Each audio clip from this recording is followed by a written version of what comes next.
At my granddaughter's wedding, I noticed my name tag said, "The old lady who's paying for everything." I'm glad to have you here.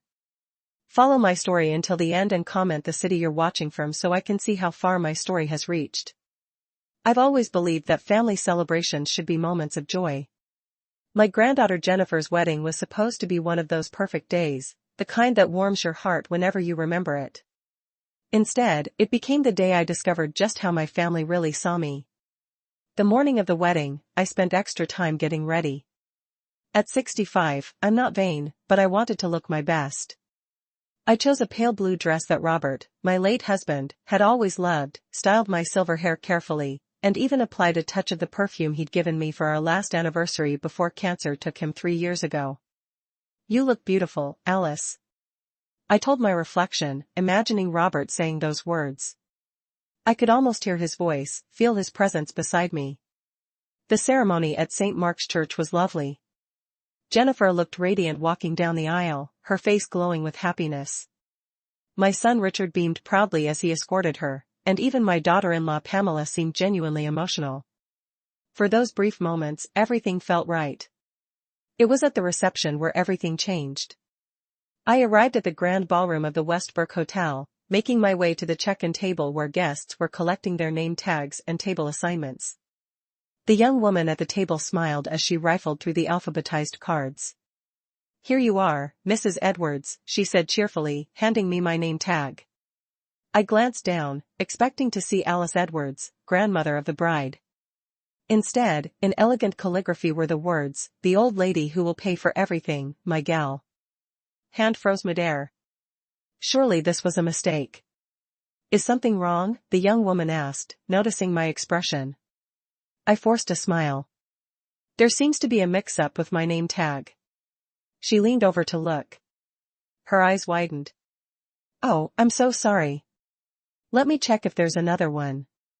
"It's fine," I said quickly, not wanting to cause a scene at Jennifer's wedding. "I'll speak with my family about it." I pinned the offensive tag to my dress and made my way into the ballroom, my cheeks burning with humiliation. Had Jennifer approved this, Richard Pamela? Who thought this was appropriate, let alone funny? Throughout the cocktail hour, I tried to enjoy myself, chatting with other guests who either didn't notice my name tag or were too polite to mention it. Then I overheard a conversation that made my blood run cold. "Did you see the grandmother's name tag?" someone whispered with a snicker. "Pamela said they thought it would be hilarious." Another voice replied, "Apparently, she's their personal ATM." I moved away quickly, my hands shaking. Just then, Richard spotted me and waved me over to a group of well-dressed guests. "Mom," he called, his voice carrying across the room. "Come meet the Andersons. Dad used to golf with Bill." I approached reluctantly. Bill Anderson looked vaguely familiar. One of Robert's business associates, perhaps. "Mom, this is Bill and Martha Anderson," Richard said, then added with a laugh. "Mom, our walking bank account." Martha Anderson's smile faltered as she glanced at my name tag. Bill looked uncomfortable. "Alice Edwards," I said firmly, extending my hand. "Robert's widow." "Of course," Bill said kindly. "Robert spoke of you often. He was very proud of you." The conversation continued, but I barely heard it. When the Andersons moved on, I pulled Richard aside. "What's the meaning of this?" I asked, pointing to my name tag. Richard laughed. "Oh, Mom, don't be so sensitive. It's just a joke. Everyone knows you're the one with the deep pockets since Dad left you everything." "It's humiliating," I said quietly. "Oh, please," he rolled his eyes. "Lighten up. It's a party." Before I could respond, Pamela appeared elegant in her mother of the bride dress. "There you are, Alice. Has Richard been introducing you around? We want everyone to know who's responsible for this gorgeous wedding." She winked and they both laughed. I excused myself and headed for the restroom, needing a moment alone. As I dabbed at my eyes with a tissue, the door opened and an older gentleman in a well-tailored suit entered, then backed out, apologizing. "Mrs. Edwards, Alice," he called tentatively from outside. "It's Martin Reynolds, Robert's attorney. Could I have a word?" I composed myself and stepped out. Martin had handled Robert's estate and had always been kind to me. I couldn't help but notice. He gestured vaguely toward my name tag. And some of the comments, I sighed. Apparently, it's just a joke. Martin's expression darkened. It's not funny. And Robert would have been furious. He hesitated, then lowered his voice. There's something you should know. Something Robert insisted I not tell you unless it became necessary. He reached into his inner jacket pocket and withdrew an envelope. This is a codicil to Robert's will. He added it shortly before he passed. I opened it with trembling fingers and read. The legal language was complex, but the meaning was clear. Any descendant who publicly humiliated me would be disinherited from their share of Robert's fortune, a fortune much larger than even I had realized. I looked up at Martin, stunned. Why wouldn't he tell me this? He hoped it would never be needed, Martin said quietly. He wanted them to treat you right because they loved you, not because they feared losing their inheritance. I glanced back toward the ballroom where my family celebrated, unaware that their behavior had just cost them millions. What do you want to do? Martin asked. I carefully folded the document and handed it back to him. Nothing, not yet. I need to see just how far they'll go. As I returned to the reception, the name tag felt heavier against my chest. But now, instead of shame, I felt something different stirring inside me. A determination to finally see my family for who they truly were. The morning after Jennifer's wedding, I sat alone at my kitchen table, still in my bathrobe, staring at the offensive name tag I'd placed in front of me. The elegant calligraphy mocked me. The old lady who will pay for everything. I traced the letters with my fingertip, remembering how Robert would have reacted if he'd seen it. His temper was rare but formidable when someone disrespected those he loved. They've changed, I whispered to the empty room as if Robert could hear me. Or maybe they were always this way, and we just didn't want to see it. I got up and moved to the living room, drawn to the large family portrait above the fireplace. It was taken 5 years ago on our 40th anniversary. Robert sat in the center, still robust despite the early signs of the illness that would later claim him. I stood beside him, my hand on his shoulder. Richard and Pamela flanked us, and Jennifer and her brother Michael, then teenagers, stood in front. We looked happy. We looked like a family. When exactly had things changed? The question haunted me as I made my morning tea. Perhaps it had been gradual, so subtle I hadn't noticed the erosion of respect until it was too late. The first clear memory came just 6 months after Robert's funeral. Richard and Pamela had invited me to dinner, a rare occurrence even then. They'd been unusually attentive, asking about my well-being, reminiscing about Robert. Then over dessert, they'd broached the real purpose of the evening. Mom, Richard had said, refilling my wine glass. Pamela and I have been thinking about remodeling our kitchen. Nothing fancy, just updating the appliances, new countertops, that sort of thing. That sounds lovely, I'd replied oblivious to what was coming. The thing is, Pamela continued smoothly. With college tuition for the kids and everything else, we're a bit stretched right now. I remembered the pause, the expectant looks. Are you asking me for money? Not asking, Richard had said quickly. It's just that Dad left you quite comfortable and we thought maybe you'd want to help out the family. I'd written them a check for $30,000 that evening. Looking back, that had been the beginning. Small requests became larger ones. A kitchen remodel became a full home renovation. Tuition assistance became luxury cars for both Jennifer and Michael when they turned 18. Family vacations that I was invited to join and expected to fund. Opened the hallway closet and pulled out a box of financial records. Sitting on the floor like a schoolgirl, I began sorting through bank statements and canceled checks. The evidence of my financial support for Richard and Pamela's lifestyle was overwhelming. Over 3 years, I had given them nearly $250,000. The phone rang, interrupting my tally.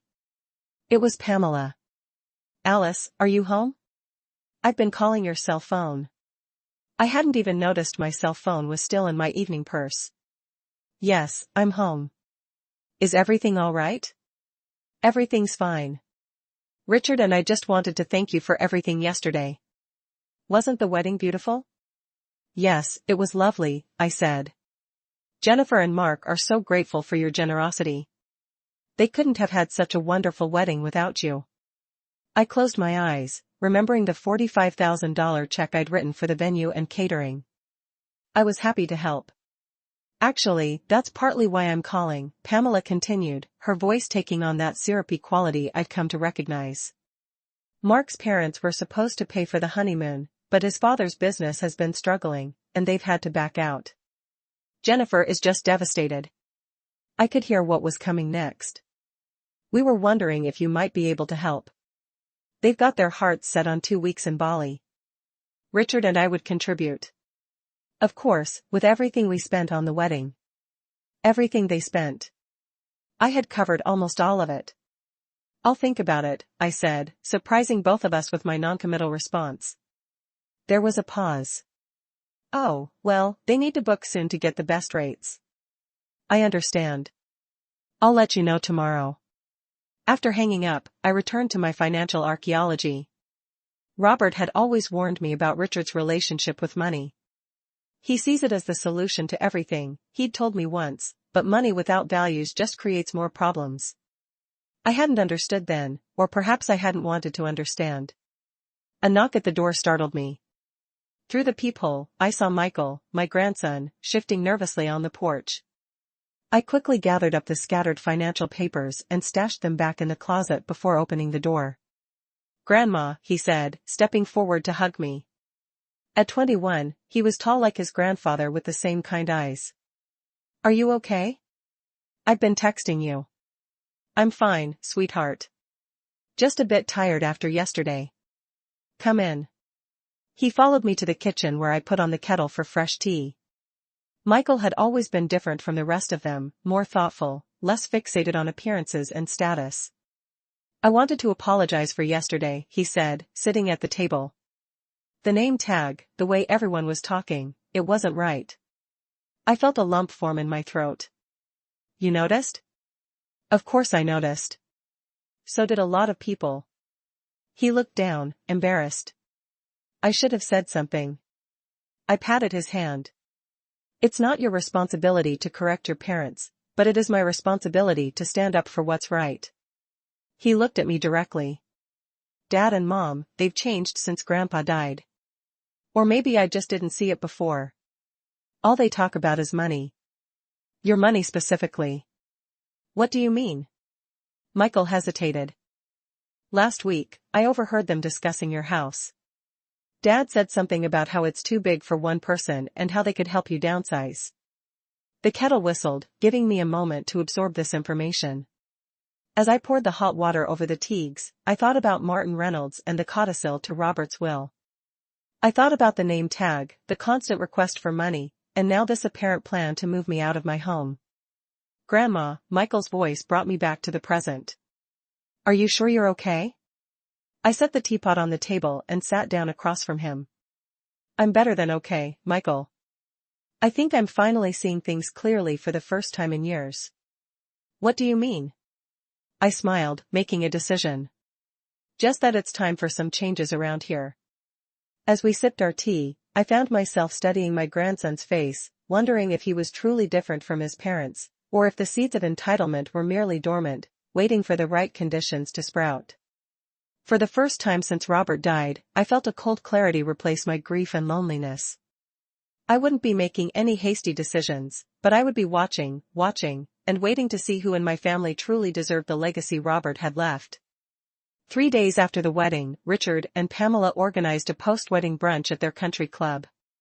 I deliberated whether to attend, but curiosity won out. I wanted to see if the name tag incident had been an anomaly or part of a pattern. I arrived at the Oakage Country Club dressed in a simple but elegant cream pantsuit that Robert had always said made me look regal. As I entered the private dining room, I noticed several guests from the wedding, including Jennifer and her new husband, Mark, Michael, and various relatives and friends. Mom, over here, Richard called, waving me toward the head table. Pamela, resplendent in a designer dress that probably cost more than most people's monthly salary, gave me an air kiss. Alice, you look nice, she said, her tone suggesting mild surprise. We saved you a seat right here. I settled into the chair, noting that I'd been placed next to Mark's parents, whom I barely knew, rather than near my grandchildren. The brunch proceeded pleasantly enough until Pamela clinked her glass for attention. "We want to thank everyone for coming today and for helping make Jennifer and Mark's wedding so special," she began. "And of course, a special thank you to Grandma Alice, who has been so incredibly generous." All eyes turned to me. "In fact," Pamela continued, her smile not quite reaching her eyes, "we have an exciting announcement. Grandma will be funding Jennifer and Mark's dream honeymoon to Bali." There was a smattering of applause. I sat frozen, my coffee cup halfway to my lips. I'd made no such commitment. "Mom," Richard prompted when I didn't immediately acknowledge the announcement. I carefully set my cup down. "This is the first I'm hearing of it," I said, keeping my voice level. An awkward silence fell over the table. Jennifer looked confused, then embarrassed. Mark stared at his plate. "Well, we discussed it yesterday," Pamela said with a brittle laugh. "Remember? You said you'd think about it." "Yes, I did say that, and I'm still thinking." Richard leaned over, speaking in a stage whisper clearly meant to be heard. "Mom, don't make a scene. We've already told them they can book the trip." I felt something inside me snap. A thread that had been stretched too far for too long.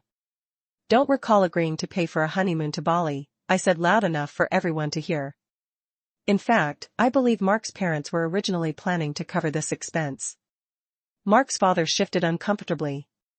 "There were some business setbacks," he muttered. "I understand," I said kindly. "These things happen, but I think it's inappropriate to publicly volunteer someone else's money without their agreement, don't you?" The table fell silent. Pamela's face flushed red. "Perhaps Jennifer and Mark might consider a more modest honeymoon," I suggested. "One within their means." "Their means?" Pamela hissed. "What about your means? Everyone knows Robert left you more than comfortable." Something in her tone, the entitlement, the resentment, made my decision clear.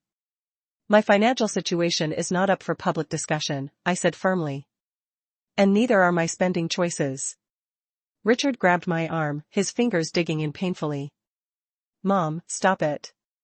You're embarrassing us." I pulled my arm away. "No, Richard, you've embarrassed yourselves." I stood up, smoothing my jacket. "Jennifer, Mark, I wish you both every happiness. I'd be happy to contribute to a reasonable honeymoon, but I'll discuss that with you privately." As I turned to leave, Michael stood up as well. "I'll walk you out, Grandma." In the lobby, away from prying eyes, I finally let my composure slip. My hands trembled as I fumbled for my car keys. "Are you okay to drive?" Michael asked gently. I nodded, taking a deep breath. "I'm fine, just a bit shaken." "You should be proud of yourself." That took courage. I looked at my grandson, really looked at him. In that moment, he reminded me so much of Robert, it made my heart ache. "Would you like to come over for dinner tonight?" I asked impulsively. Michael smiled. "I'd like that." Later that evening, as we sat in my kitchen sharing a simple meal of roast chicken, I found myself confiding in Michael about his parents' behavior over the past 3 years. The constant financial demands, the gradual erosion of respect. "I'm not surprised," he said sadly. "I've watched it happening. After Grandpa died, it was like they saw you as I don't know." "An ATM?" I supplied. He nodded. "And it's getting worse. Last week, I overheard them talking about your house again." "What did they say?" Michael hesitated. "They were discussing how to convince you to move into Sunrise Acres, the retirement home." I was stunned. My house was my sanctuary filled with memories of the life Robert and I had built together. "Dad said it would be better for everyone if you downsized." He mentioned something about the real estate market being hot and how they could help you maximize your investment. I felt sick. They weren't just after my money. They wanted my home, too. "Michael, there's something I need to tell you," I said, deciding to trust him with the truth about Robert's codicil. But before I could continue, the doorbell rang. Through the window, I saw Richard's car in the driveway. "It's your father," I said. Michael's expression hardened. You don't have to answer it, but I was done hiding. No, I think it's time we cleared the air. I opened the door to find Richard standing there, his face flushed with anger. What the hell was that performance at brunch? He demanded, pushing past me into the hallway. Then he spotted Michael. What are you doing here? Having dinner with Grandma? Michael replied calmly. Something the rest of you might try sometime without asking for money. Richard's face darkened. Stay out of this, Michael. This is between your mother and me. No, I said firmly. If we're going to have this conversation, Michael stays. I'm tired of the private manipulations, Richard. Let's put everything on the table.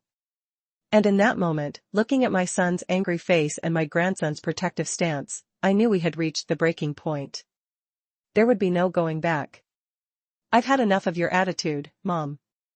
Richard said, pacing my living room like a caged animal. First, the scene at the brunch, and now I find you've been poisoning Michael's mind against us. I sat calmly in Robert's old armchair, hands folded in my lap. Michael stood by the fireplace, arms crossed, watching his father with a mixture of disappointment and resolve. No one is poisoning anyone's mind, I replied evenly. We're simply acknowledging what's been happening in this family since your father died. And what exactly is that? Richard demanded. You and Pamela have been treating Grandma like a bank, not a person, Michael said before I could answer. The name tag at the wedding, volunteering her to pay for Jennifer's honeymoon without asking first, talking about selling her house behind her back. You've been spying on us? Richard's face flushed darker. I've been paying attention, Michael countered. Something you might try sometime. Richard turned to me, his expression shifting to the conciliatory tone he always used when he wanted something. Mom, you're misunderstanding everything. We're just trying to help you manage your finances wisely. You're not getting any younger. And I'm 65, Richard, not 95, I interrupted. My mind is perfectly sharp, and I'm more than capable of managing my own affairs. But Dad left you so much. Stop. I held up my hand. Robert left me exactly what he intended to leave me. His estate is not a family piggy bank. Richard's false smile vanished. So, what are you saying? You're cutting us off because Pamela made one stupid joke with a name tag. I'm saying that from now on, I'll be making my own decisions about my money in my home. If Jennifer and Mark want a honeymoon in Bali, they can save for it like most young couples do. If you and Pamela want a bigger house, you can work for it. Richard stared at me as if I'd suddenly started speaking a foreign language. Then he turned to Michael. I want to speak to my mother alone. I'm staying, Michael said firmly. This is family business. Exactly, Michael replied. And I'm family. Something shifted in Richard's expression, a calculation, a reassessment. He'd always been able to manipulate me when we were alone, playing on my emotions, my grief for Robert, my desire to keep the peace. But with Michael present, those tactics wouldn't work. Fine, he snapped, heading for the door. But this isn't over, Mom. Not by a long shot. After he left, Michael let out a long breath. I'm sorry, Grandma. For what, sweetheart? You've done nothing wrong. For not standing up sooner. For letting them treat you this way. I rose and hugged him tightly. You're standing up now. That's what matters. After Michael left, I sat in the quiet of my home, thinking about Robert, about the codicil to his will, about the family we'd raised together. Had we gone wrong somewhere with Richard, or had he always had this streak of entitlement that we'd failed to see? More importantly, what was I going to do now? The answer came slowly, taking shape in my mind like a photograph developing. Instead of confronting Richard and Pamela directly with the codicil, which would only make them change their behavior out of fear rather than respect, I would simply let them continue showing their true colors. Meanwhile, I would quietly reclaim my life and my independence. The next morning, I called Martin Reynolds. Alice, he answered warmly. I've been hoping to hear from you after the wedding. Yes, that's partly why I'm calling. I explained what had happened at the brunch and Richard's visit afterward. I need to understand exactly what Robert left in his will, Martin. Not just the codicil, but everything. There was a pause. Perhaps this would be better discussed in person. Could you come to my office this afternoon? 3 hours later, I sat across from Martin in his well-appointed office as he explained the full extent of Robert's estate. The numbers took my breath away. Robert built several companies over his lifetime, Martin explained, and sold them at just the right moments. His investments were extremely conservative, which means they weathered the economic downturns beautifully. Knew we were comfortable, I said faintly. But this. Robert was a private man when it came to money. He didn't believe in flaunting wealth. Martin smiled. He always said you married him when he had nothing but potential in a beat-up Chevy. So he never wanted you to become one of those women who only care about designer labels and country club memberships. I laughed softly hearing Robert's voice in those words. That sounds like him. As for the codicil, Martin continued, it's straightforward but powerful. Any descendant who publicly humiliates you forfeits their entire inheritance. The name tag incident at the wedding would certainly qualify. And the brunch that too, most likely. But Alice, you don't have to make any decisions right now. The codicil remains in effect for your lifetime. I nodded, thinking, what if I wanted to make some changes of my own to my will, to how my assets are managed? Martin leaned forward. What did you have in mind? By the time I left Martin's office, I had a plan. No dramatic confrontations, no ultimatums, just a quiet reclaiming of my life and my power. First, I called my old friend Eleanor, whom I hadn't seen much since Robert's death. We arranged to meet for lunch the following day. Then, I stopped by the community center and picked up a brochure for their adult education classes. Robert had always encouraged me to pursue my interest in painting. Perhaps it was time. At home, I sat at my computer and began researching small business loans. Michael had mentioned wanting to open a bookstore after college, but was worried about the startup costs. A genuine investment in my grandson's future seemed like a perfect use of some of my resources. When my phone rang and I saw it was Pamela, I let it go to voicemail. The old Alice would have answered immediately, anxious about what emergency or demand might be coming. But that Alice was fading away, replaced by a woman who was finally recognizing her own worth. The voicemail when I listened to it later was exactly what I expected. Alice, it's Pamela. Richard told me about your conversation last night. I think there's been a misunderstanding. We've always had your best interests at heart. Richard and I were thinking we should have dinner this weekend to clear the air. Oh, and Jennifer mentioned you'd reconsidered about the honeymoon. They really need to book soon to get the best rates. Call me back. I deleted the message without returning the call. Instead, I opened my checkbook and wrote a modest check as a wedding gift for Jennifer and Mark, enough for a nice honeymoon, but in New England, perhaps, not Bali. I enclosed it in a card with a warm note wishing them happiness, then sealed the envelope. My silent strategy had begun. No confrontations, no drama, just quiet, firm boundaries. Robert would have approved. 6 months passed in a blur of quiet but significant changes. I enrolled in painting classes at the community center, reconnected with old friends, and spent more time with Michael, who visited regularly. I provided him with seed money for his bookstore business plan, which was coming along beautifully. Meanwhile, Richard and Pamela's attitude toward me oscillated between chilly distance and desperate attempts to re-establish their access to my finances. When the silent treatment failed to yield results, they would suddenly appear with forced smiles and transparent excuses to visit. Each time they would eventually steer the conversation toward money, a renovation they were planning, Jennifer's desire to buy a house with Mark, their own retirement concerns. Each time I politely declined to engage essaying my finances, became my mantra, delivered with a smile that grew more confident with each repetition. They didn't take the rejection well. Pamela's texts became increasingly hostile. Richard's calls more demanding. But I had found a new strength in my silence, in the boundaries I was finally enforcing. Today was my birthday, my 66th.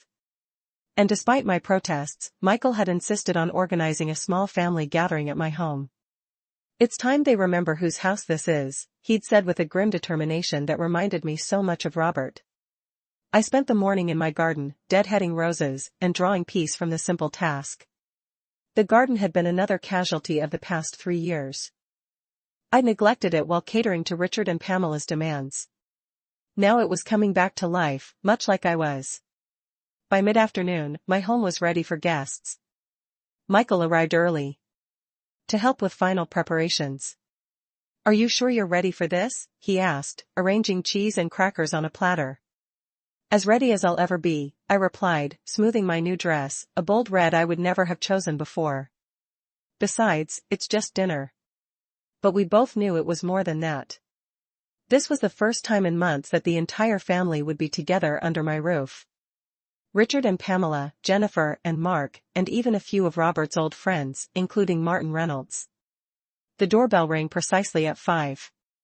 Richard and Pamela stood on the porch, their smiles so artificial I could almost hear the plastic stretching. "Happy birthday, Mom," Richard said, handing me a bouquet of store-bought flowers. "Alice, you look different," Pamela added, her eyes taking in my new dress, my styled hair, the subtle makeup I'd applied with techniques learned from a class at the community center. "Thank you," I said simply, stepping back to let the mentor, Jennifer and Mark, arrived moments later, followed by Martin and another couple who had been close friends with Robert and me. I moved through the greetings and small talk with a composure I would have found impossible 6 months ago. As we settled in the dining room, I couldn't help but notice Richard's gaze moving around the house, assessing, calculating. Pamela's eyes kept returning to the new painting hanging on the wall, a landscape I'd created myself. "Did you redecorate, Alice?" she asked, her tone suggesting she found the changes disturbing. "Just a few updates?" I replied. "I've been taking painting classes." "Painting classes?" Richard echoed as if I'd said I was learning to fly spaceships. "Grandma's really talented," Michael said proudly. "She's already sold 2 pieces at the community art fair." "Sold?" Pamela looked genuinely confused. "But why would you need to sell paintings?" I smiled. "It's not about need, Pamela. It's about joy." An uncomfortable silence fell over the table, broken by Mark asking about the bookstore Michael was planning to open. "It's coming along great," Michael said. "Thanks to Grandma, I've got the business plan finalized and I'm looking at locations." Richard's head snapped up. "Thanks to Grandma? What does that mean?" Michael met his father's gaze steadily. "Grandma's investing in my bookstore." "Investing?" Richard's voice rose. "With what money?" "My money," I said quietly. But Richard began, then caught himself glancing at the other guests. "Maybe we should discuss this privately." "Mom, there's nothing to discuss," I replied. "I'm making my own financial decisions now." Richard's face darkened. He looked like he wanted to say more, but Jennifer interrupted with a story about their honeymoon to Cape Cod, the destination they'd chosen after receiving my modest gift. The conversation shifted. Tension temporarily diffused. After dinner, as we moved to the living room for coffee and dessert, Pamela cornered me in the kitchen.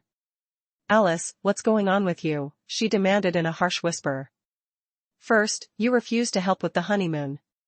Then, we hear nothing from you for months, and now you're throwing money at Michael's pipe dream." "It's not a pipe dream," I replied calmly. "It's a solid business plan. Don't be naive. Bookstores aren't profitable anymore. He's using you." "No, Pamela. I'm supporting my grandson's ambition." "There's a difference." Her eyes narrowed. "Richard and I have been talking. We think it's time you consider moving somewhere more manageable. Sunrise Acres has lovely apartments, and the money from selling this house could help all of us." So, there it was. The plan Michael had overheard now brought into the open. "This house isn't for sale," I said firmly. "And my living arrangements aren't up for family discussion." Before she could respond, Richard appeared in the doorway. "Everything okay in here?" "Just wonderful," I said, picking up the cake I'd baked that morning. "Shall we have dessert?" In the living room, Richard cleared his throat as I began cutting the cake. "Before we move on, Mom, there's something Pamela and I want to discuss with everyone." My hand stilled on the cake knife.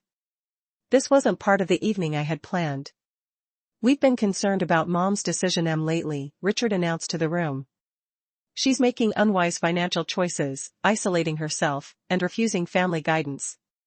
A stunned silence fell over the room. We think it's time to consider a power of attorney arrangement, he continued. For her own protection. Martin Reynolds set down his coffee cup with deliberate care. That's a serious step, Richard. Do you have evidence of diminished capacity?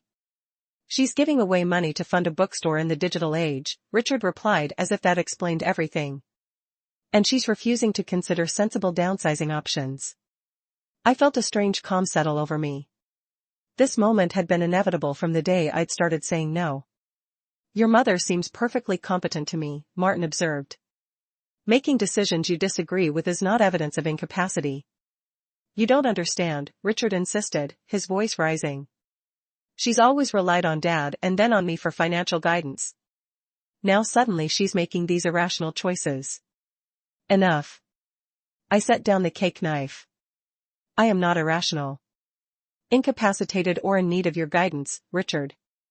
Mom, be reasonable. I've been reasonable for 3 years, I interrupted. I paid for renovations, vacations, cars, and a wedding. I've allowed you to treat me like a walking checkbook rather than your mother, but that stops now. Richard's face flushed dark red. Is this what you want? He demanded, gesturing around the table. To humiliate us in front of everyone, to make us look like villains. No, Richard, I said quietly. You've managed that all on your own. You selfish old woman, he hissed, standing up so abruptly, his chair nearly toppled. After everything we've done for you, Richard. Pamela tugged at his arm, suddenly aware of how this looked to the others. But Richard was beyond caring. You think you can just cut us off? Dad would be ashamed of you. It was at that precise moment that Martin Reynolds cleared his throat and spoke the words that would change everything. Actually, Richard, he said, your father anticipated this exact situation. The silence that followed Martin's words was absolute. Richard stood frozen, his mouth slightly open as Martin reached into his jacket and removed a familiar envelope. Robert added a codicil to his will shortly before he passed, Martin explained to the stunned room. He was concerned about how Alice might be treated after he was gone. What kind of codicil? Pamela demanded, finding her voice first. Martin looked to me silently asking permission. I nodded. The codicil states that any descendant who publicly humiliates Alice forfeits their entire inheritance, Martin said, his voice steady. This includes treating her with disrespect, attempting to control her finances against her wishes or trying to force her from her home. That's ridiculous, Richard sputtered. Dad would never, he did, Martin interrupted. And as executive of his estate, I've been documenting the incidents over the past several months. He turned to me. Alice, I have to ask, do you want to enforce the codicil? All eyes turned to me. I looked at Richard and Pamela, their faces now pale with shock and dawning horror. I looked at Jennifer, who seemed confused and embarrassed. Then I looked at Michael, whose expression held nothing but quiet support. Yes, I said finally. I do. Richard collapsed back into his chair. You can't be serious. I've never been more serious, I replied. The name tag at the wedding, the honeymoon announcement at the brunch, the constant demands for money, and now this attempt to declare me incompetent. All of it stops today. But our inheritance, Pamela whispered, is forfeit, Martin confirmed. All of it? Jennifer asked, her voice small. Martin nodded. I'm afraid so. The codicil is quite clear. This isn't fair, Richard suddenly shouted, slamming his fist on the table. She tricked us. She let us believe the money was just sitting there waiting to be used. No, Richard, I said quietly. I never promised you anything. You assumed, you took, you demanded, but you never once asked what I needed or wanted. What about Jennifer and Mark? Pamela asked desperately. They haven't done anything wrong, Martin consulted his notes. Jennifer was present at several incidents, but didn't actively participate in the humiliation. However, she also never spoke up to defend Alice. Jennifer's eyes filled with tears. I'm sorry, Grandma. I should have said something at the wedding about the name tag. I reached across the table and took her hand. We all make mistakes, sweetheart. The question is what we learn from them. So, what happens now? Mark asked, putting his arm around Jennifer. Now, Martin said, according to the terms of the codicil, Richard and Pamela's share of Robert's estate is redistributed. To whom? Richard demanded. Half goes to Alice outright, Martin explained. The other half is divided among descendants who have shown her proper respect and care. All eyes turned to Michael, who looked genuinely surprised. I didn't know, he said quickly. I swear, Grandma, I had no idea about any of this. I know, sweetheart, I assured him. Your grandfather would be proud of the man you've become. Richard stood up again, his face contorted with anger. This is a setup, a conspiracy. I'll contest it in court. You're welcome to try, Martin said calmly. But the codicil is legally binding, and we have ample evidence of the conditions being met. Alice, Pamela began, her voice suddenly honey. Surely we can work this out as a family. We never meant save it, Pamela. I cut in. It's too late for that. So that's it, Richard demanded. After everything we've done for you, you're just cutting us off. No, Richard, I said, standing to face my son directly. After everything I've done for you, I'm finally standing up for myself. There's a difference. The gathering ended shortly after. Jennifer and Mark left with awkward apologies and promises to call soon. Richard and Pamela stormed out without another word. Martin and the other guests made tactful exits, leaving just Michael and me in the sudden quiet of my home. Are you okay? He asked, helping me clear the barely touched dessert plates. I'm better than okay, I replied, surprised to find it was true. I feel free. 1 year later, I stood in the doorway of Chapter 1, the bookstore Michael had finally opened in a charming converted Victorian house downtown. The morning sunlight streamed through the tall windows, illuminating shelves of carefully curated books and comfortable reading nooks. A coffee counter staffed by Michael's girlfriend Emma served locally roasted beans and homemade pastries.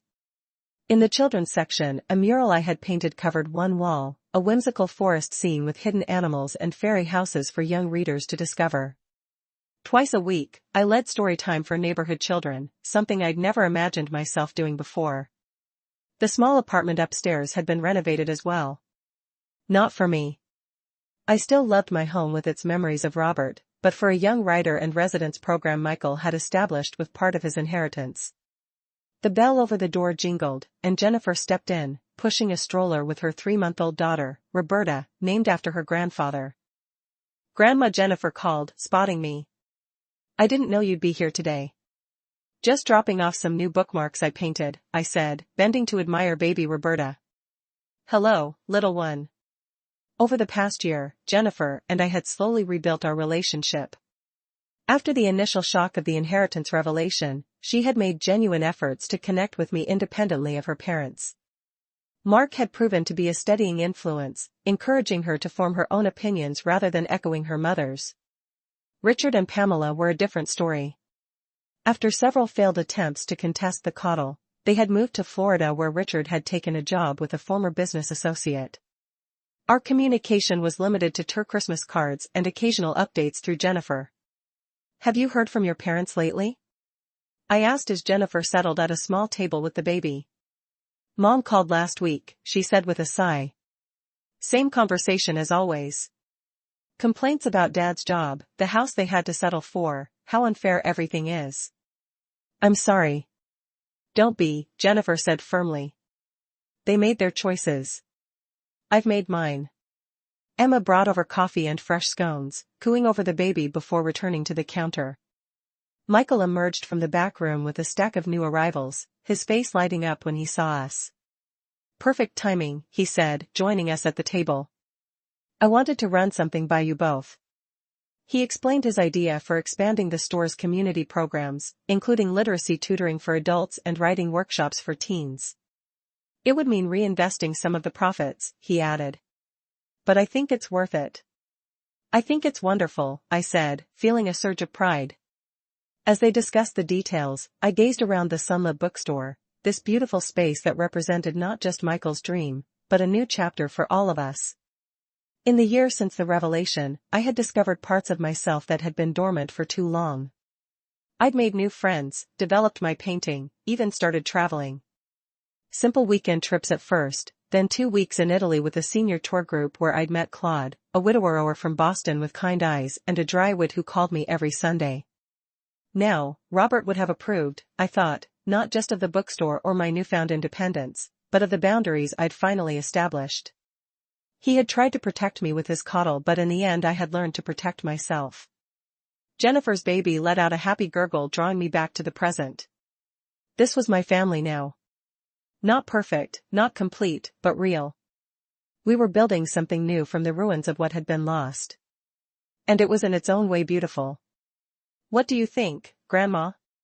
Michael asked, pulling me into the conversation. I smiled at my grandson and granddaughter, at the baby who represented our future, at the bookstore that had grown from trust and respect rather than obligation and greed. "I think I said that this is exactly where we're supposed to be."